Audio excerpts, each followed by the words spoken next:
சொந்தம் பார்த்தாலே சொர்க்கம் சுத்தி போகுமே எங்க வீட்டு பூத்தாலே பூவின் சாயம் போகுமே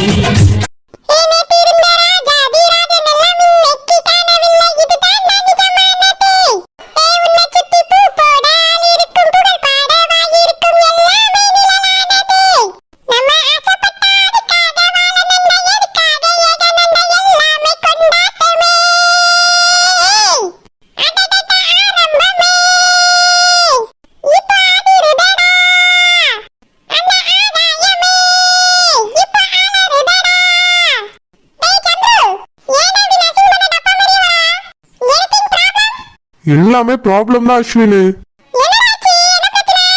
அஸ்வினு, நான் கல்யாணம் பண்ணிக்க போறேன்ல பொண்ணு, அவளை காலையில பஸ் ஸ்டாண்ட்ல பார்த்தேன்டா.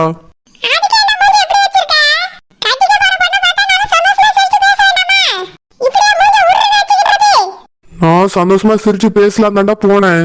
ஆனா அந்த பொண்ணு என்ன சொன்னா தெரியுமா? இந்த கல்யாணத்துல அந்த பொண்ணுக்கு இஷ்டம் இல்லையா, கல்யாணத்தை நிறுத்துங்கன்னு சொல்றா.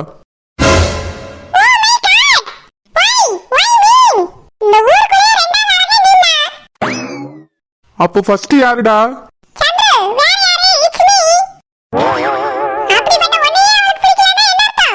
அதான் எனக்கும் என்னன்னு புரியல அஸ்வினு. இல்ல, அவ எதுவுமே சொல்லல, ஃப்ரெண்டு தான் சொன்னா. இல்ல அஸ்வினு, துர்காவும் பக்கத்திலே தான் இருந்தா. அவ ஃப்ரெண்டு பேசுறதுக்கு சம்மதங்கிற மாதிரி தான் நின்றுட்டு இருந்தா. நான் கல்யாணம்னு ஒண்ணு பண்ணுனா உன்னே தான் பண்ணுவேன்னு சொல்லிட்டு வந்திருக்கேன். எந்த காரணத்துக்காகவும் இந்த கல்யாணத்தை நிறுத்த முடியாதுன்னு சொல்லிட்டேன்டா. எதுவுமே சொல்லல, பஸ் வந்துருச்சுன்னு ஏறி போயிட்டா. ரொம்ப கோவமா வருது அஸ்வினு. அன்னைக்கு என்னடானா இந்த மண்டபத்துல வச்சு இந்த சுப்பிரமணி இந்த கல்யாணம் நடக்காதுன்னு சொன்னான். இப்போ நான் கட்டிக்க போற பொண்ணு கல்யாணத்துல இஷ்டம் இல்லைன்னு சொல்றா.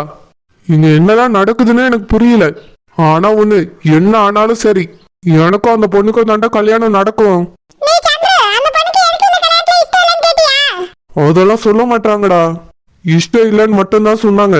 ஆனா இஷ்டம் இல்லைனாலும் பரவாயில்ல, என்னதான் கல்யாணம் பண்ணிக்கணும்னு சொல்லிட்டு வந்துட்டேன்.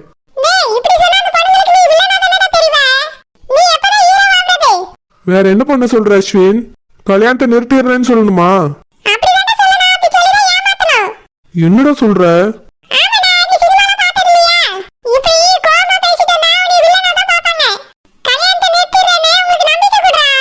அப்போ கல்யாணத்தை நிறுத்திட்டு நீ சும்மா இருக்க சொல்றியா? யாருக்காகவும் இந்த கல்யாணத்தை என்னால நிறுத்த முடியாது.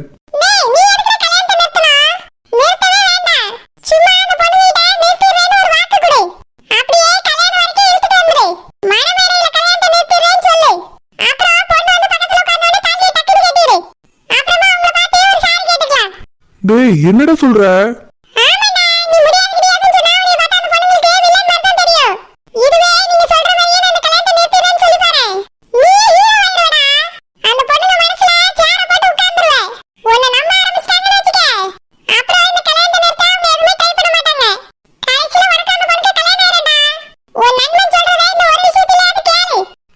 சரி அஸ்வினி, ஐடியா நல்லாதான் இருக்கு. ஆனா அந்த பொண்ணுகிட்ட நான் இப்படி சொல்லிட்டேனே.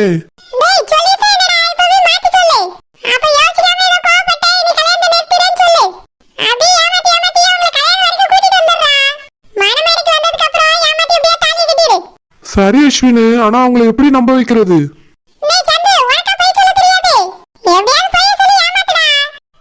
சரி அஸ்வினி, இதுக்கப்புறம் என் ஆக்டிங் என்னன்னு அவங்க எல்லாரும் பாப்பாங்க. ஆனா அந்த சுப்பிரமணியத்தை ஏதாவது ஒண்ணு பண்ணணும்டா.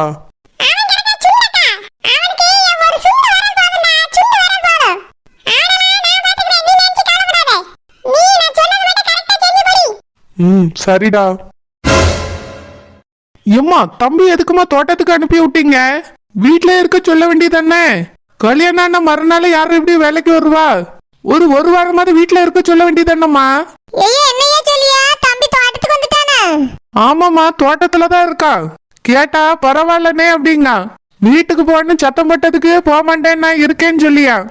ஏமா அவனை தோட்டத்துக்கு அனுப்பிச்சு விட்டீங்க?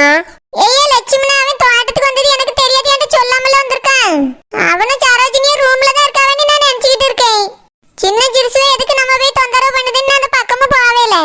ஆனா அவன் தோட்டத்துக்கு வந்திருக்கான்னு சொல்றியே, எதுக்கு அப்படி வந்தா? தெரியலம்மா, ஒரு வாரமாவது வீட்டுல இருக்க வேண்டியதானே? அந்த பிள்ளை நம்ம வீட்டுக்கு புதுசு.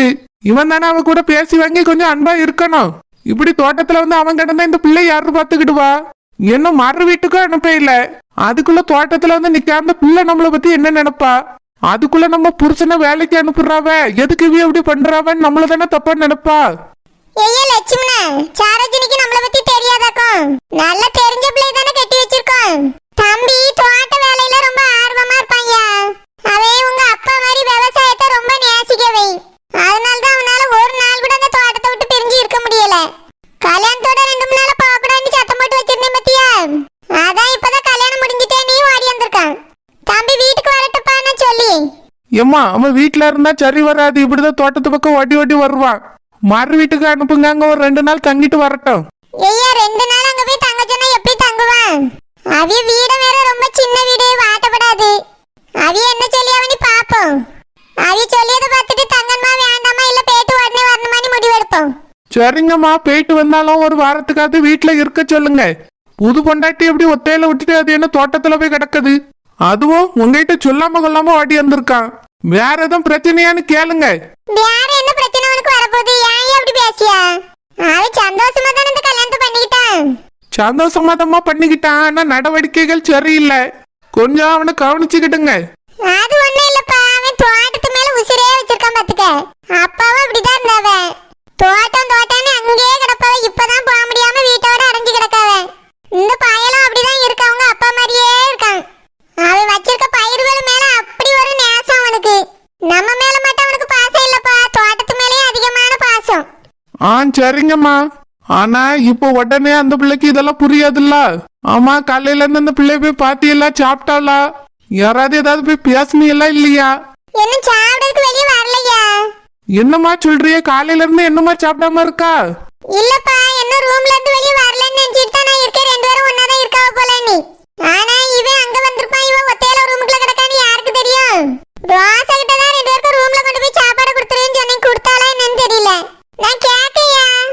சரிங்கம்மா, இப்படிலாம் அந்த பிள்ளைய ஒத்தையில விடாதங்க. இவனும் போய் கண்டுக்கிட மாட்டேங்க. நீங்களும் இப்படி பேசாம கொள்ளாம இருக்காதங்க. யாராவது ஒருத்தர் அந்த பிள்ளை பக்கத்திலே இருக்க சொல்லுங்க. புது இடம்ல பிள்ளை பார்த்து பயந்துட போறா. சரிப்பா லட்சுமணா, என்ன நான் பாத்துக்கிடி. பிறகு நான் உன்கிட்ட சொல்லணியா?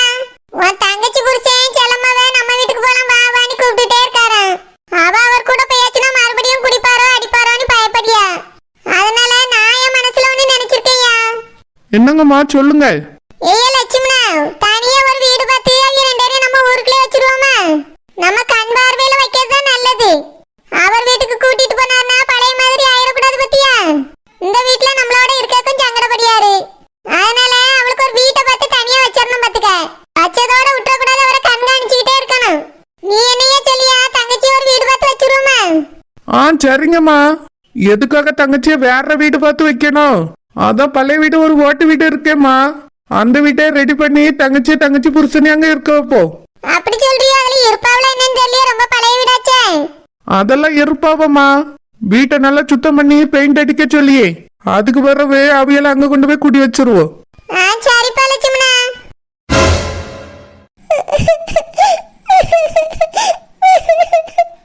துர்கா அழாதடி. எதுக்கு இப்ப இப்படி அழுதுட்டு இருக்கா? ஐஷு, அவர் என்ன சொன்னாருன்னு கேட்டல. கஷ்டமா இருக்கு ஐஷு. அவர்கிட்ட பேசினா இந்த கல்யாணத்தை நிறுத்திடுவாருன்னு நினைச்சேன். ஆனா அவரு நீ கல்யாணம்னு ஒண்ணு பண்ணனா என்னைய தான் பண்ணணும்னு சொல்லி மிரட்டிட்டு போறாரு. கஷ்டமா இருக்கு ஐஷு. ஏய் கவலைப்படாதடி, அதான் சூரியன் இருக்கார்ல. சூரியன் இருக்காரு, ஆனா இந்த விஷயத்துல ஹெல்ப் பண்ணுவாரா? எனக்கு இந்த கல்யாணம் சுத்தமா பிடிக்கல ஐஷு. இப்பவே இந்த கல்யாணம் நின்னுட்டா சந்தோஷம்னு தோணுது. ஆனா எல்லாரும் இந்த கல்யாணம் நடக்கணும்னு நினைக்கிறாங்க. எங்க வீட்லயும் சரி அந்த வீட்லயும் சரி. ஏன் அவருக்கு அந்த கல்யாணம் நடக்கிறதுல இஷ்டம் தான். அவர் பேசுனதை வச்சே புரியுது. என்ன பண்றதுனே புரியல ஐஷு இதுக்கு மேல. அதான் சொன்னேன்டி, சூரியன் இருக்காருல்ல, அவர்கிட்ட இதை பத்தி பேசுவோம். அவரால மட்டும் என்ன செய்ய முடியும்? அவரே பாவம் அவங்க கிட்ட வேலை பாக்குறாரு. எப்ப பார்த்தாலும் இவரு அவரை மட்டம் தட்டி பேசிட்டு இருக்காரு. இவரு நம்மளுக்காக ஹெல்ப் பண்ண போய் அவருக்கு அங்க வேலை போயிருச்சுன்னா பாவம் தானே. ஏய் அப்படிலாம் எதுவும் நடக்காதுடி. சூரியன் ஆல்ரெடி இந்த விஷயத்துல நம்மளுக்கு ஹெல்ப் பண்றேன்னு சொல்லியிருக்காருல. நீ அழாம இரு, அவர்கிட்ட இதை பத்தி பேசலாம். ஐஷு எனக்கு ரொம்ப பயமா இருக்கு ஐஷு. எங்க இந்த கல்யாணம் நடந்துருமோன்னு தோணுது. எப்படியாவது இது இப்பயே ஸ்டாப் பண்ணணும்னு தோணுது ஐஷு. ஏய் துர்கா, இப்பவே ஸ்டாப் பண்ணனா நீ சூரியன் கூட ஓடி தான் போணும். ஐஷு வேற வழி இல்லடி. இன்னைக்கு சூர்யா எதுக்கு இந்த கல்யாணம் பிடிக்கலன்னு கேட்டார்ல, அவர்கிட்ட நம்மளால பதில் எதுவும் சொல்ல முடிஞ்சதா? அதே போல நம்ம யார்கிட்ட போய் சொன்னாலும் ஏன் பிடிக்கல எதுக்கு பிடிக்கலன்னு கேட்பாங்க. நம்ம ரீசன் எதுவுமே சொல்லலன்னா இந்த கல்யாணத்தை யாருமே நிறுத்த மாட்டாங்க துர்கா. உன் மனசுல இருக்க உண்மையா நீ சொல்லிதான் ஆகணும். என்ன சொல்ற ஐஷு? நீ சூரியனை லவ் பண்றல்ல, அதை நீ ஃபர்ஸ்ட் அவர்கிட்ட சொல்லு. அவர் மனசுல நீ இருக்கியா இல்லையான்னு தெரிஞ்சுக்கோ.